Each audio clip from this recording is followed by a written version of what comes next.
Mehmet Yıldız, Gürbüz'de oturuyorum. Gürbüz İlköğretim İlkokulu'nda okul aile birliği başkanıyım. Öğretmen aşçımız var. Toplam ilkokul, ortaokul olarak 21 tane öğretmen aşçımız var. Sadece ilkokulda 11 tane öğretmen aşçı var. Şu anda 1650 öğrencimiz var bu okulda. Çoğu öğrenciler 2 haftada okul açılmış, çoğu okula gelmiyor. Hepsi evdeler. Yani böyle bir eğitim ben görmedim. Ben 147'yi aradım. Bu Milli Eğitim Bakanlığı şikayet bürosu herhalde. Bir hafta süre verdiler. Cevabı geldi. Ücretli öğretmenlerle bu iş geçirecek dediler. O da maalesef oldu 2 haftadır hala ücretli öğretmen gelecek. Ona da gelmedi. Öğretmen istiyoruz. Bir an önce öğretmen. Yani öğretmen olmadığı zaman eğitim de olmaz zaten. Yani bu güzelim Türkiye'de Avrupa Birliği yolunda olan bir ülkede böyle bir skandal olmaz yani. Yani yetkililere söylüyoruz yani. Bir önce bize bir çare bulsunlar. Adım Cumali Kaya. Ben Gürbüz İlköğretim Okulu'nun aile birliği başkanıyım. Ortaokul yani. Öğretmen sıkıntımız var.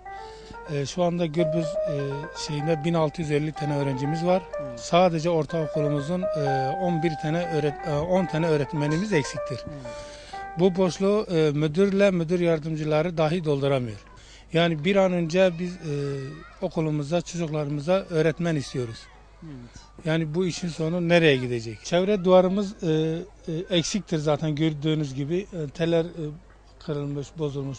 Buraya her türlü insan, her türlü mesela hayvan, yabancı cisimle girebiliyor. Camlarımızı kırıyorlar, duvarlarımızı kırıyorlar. Yani çevre duvarı olsaydı bu okulumuz bu şekilde olmayacaktı. Mesela öğrenci olan olmayan da dahi mesela okulumuza giriyor. Paydostan sonra gelip camlarımızı kırıyor, okullarımıza zarar veriyor. Yani bu işlerin olmasını istemiyoruz. Yetkililerden özellikle biz öğretmen istiyoruz. Çocuklarımızın boş gezmesini istemiyoruz. Çocuklarımızın soytarı, esrarcı, tinerci olmasını istemiyoruz. Biz çocuklarımızı okuyup insan ve adam olmasını istiyoruz. Öğretmenler gelmiyor, boş boş duruyoruz. Öğretmenleri gelmesini bekliyoruz. Versinler, bize ders versinler. Metin Çokça. Benim 5 tane çocuğum okula gidiyor. Hepsi evde oturuyor. Tonlarca masraf yapmışız. Çocuklarda öğretmen yok okulda.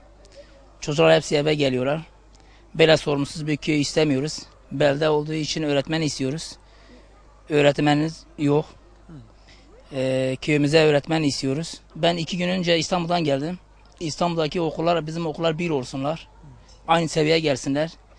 Çocuklarımız da aynı seviyeye gelsinler. Aynı yönetim altında olsunlar. Öğretmen istiyoruz. Şu an bu çocuklar hepsi öğretmen olmadığı için hepsi boş. Öğretmen istiyoruz. Böyle hepsi boş.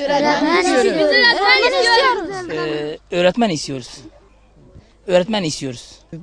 İsmim Vesi, bir veli olarak Vesi Aslan. 2 haftadır okul açılmış. Hala birçok ders boş ve birçok öğretmen yok.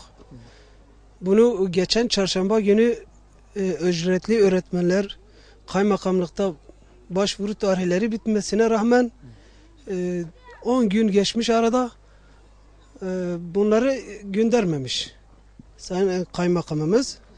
Ben burada kaymakama sesleniyorum. Bizim bu çocukların yerine onun çocuğu olsaydı bu şekil mi davranırdı? Bu okulun masrafları her sene olduğu gibi yaz tatillerinde bütün camları kırılıyor, muslukları diyelim. Biz veliler olarak bir araya toplanıp ihtiyaçlarını gideriyoruz yani. Bir devlet kurumu olmasına rağmen devlet bu işe el atmıyor ve biz kendi aramızda bu işi çözüyoruz yani. Toplam 1550 tane mi 1650 tane öğrenci var burada. Yani çok kalabalıktır ve bir de sahipsiz yani.